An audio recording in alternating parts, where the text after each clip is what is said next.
Hi, I'm your basic bro friend you barely know from high school. I heard you know a lot about cars. What kind of car should I get? Mazda Miata MX-5. Haha, no really, I need a car. Okay, what do you need the car to do? Oh, just drive and not brake. Toyota Corolla. Yeah, but I don't know. I want something different and... Mazda 3 Sport. Oh, see, that's way too expensive. Toyota Corolla. Aren't they boring? What kind of car do you want? I don't know. I just want something that runs. Toyota Corolla. I was thinking about a Volkswagen Corrado. Toyota Corolla.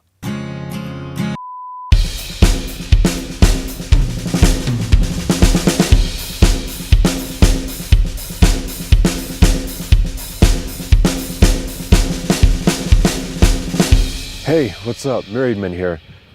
As you can see, it has finally started snowing, which is kind of bittersweet. The sweet being that we might be able to get a little Tokyo-like drift out of this thing. The bitter being that this thing is a Toyota Corolla.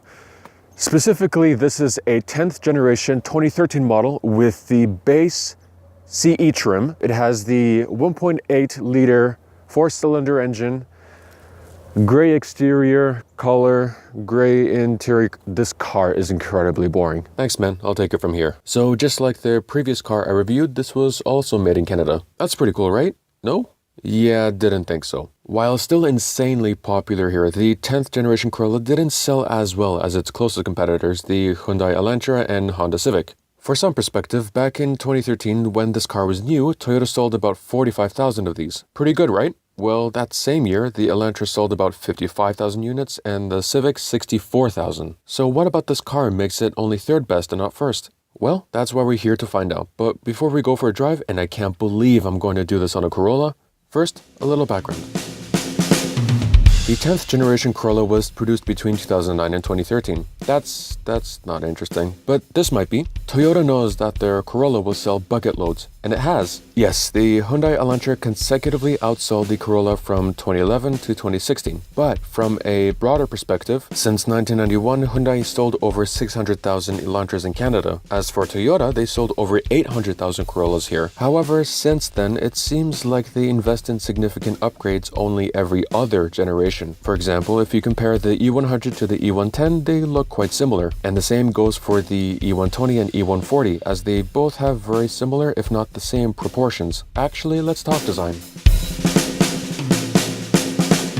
The whole idea of this car class is to make the vehicle about one step above the manufacturer's most affordable offering. This is so that consumers feel like they're getting a better quality car at a price that's still affordable. And since this class is so ridiculously popular, you have to make the car appealing to as many people as possible. This is where KISS comes in handy because the design of the Corolla we're looking at today is exactly that. Simple. In fact, it's so simple that I'd describe it as mundane or even borderline soporific. And you know what? It's perfect. The design is familiar and recognizable. There's not a single weird-looking element that'll scare away anyone. There are hardly any sharp lines on the side, big friendly wing-shaped eyes on the front, and on the back, well, yeah, okay, the taillights are the one part of the design that look a little weird, but it's only because Toyota wanted to more or less keep the same look that the previous generation had, just with a slightly more modern styling. And the interior tells the same story, with that one weird, possibly cool design piece being the dual split glove box. Now that's out of the way, let's go for a drive.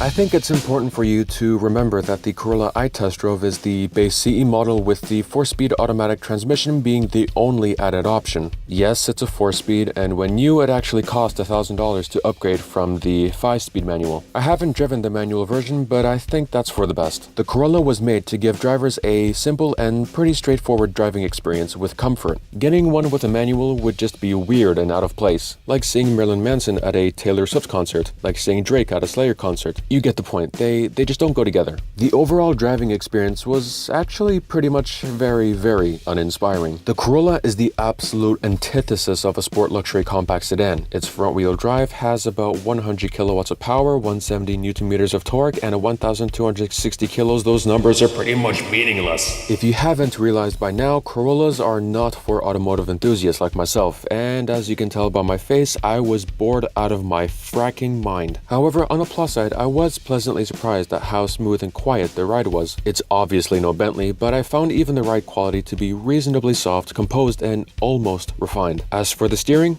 it's light. like really light, as in you can steer the car with just your pinky light. Similarly, the pedals are also light, but more appropriately, I would describe them as soft and spongy. Normally, I'd complain about such things, but having these qualities on a car like this actually makes sense. If you're going to go out and test drive the 10th generation Toyota Corolla, you will get a very dull experience out of it. The thing is, it's not a driver's car. I know it, you know it, and pretty much everyone else knows it. The whole point of getting a Toyota Corolla, in this case a used one, is reliability and durability. So arguably, this makes the base model, like the one I drove, the best Corolla you can get because almost nothing can go wrong. Here's what I mean. The S-Trim is the fanciest model Toyota offers, and with it you get things like a fancy body kit, 17-inch alloy wheels, electric windows, and a functional infotainment system. All of those sound very nice, but if you're looking to get an affordable Corolla for the long haul, the S-Trim is not for you.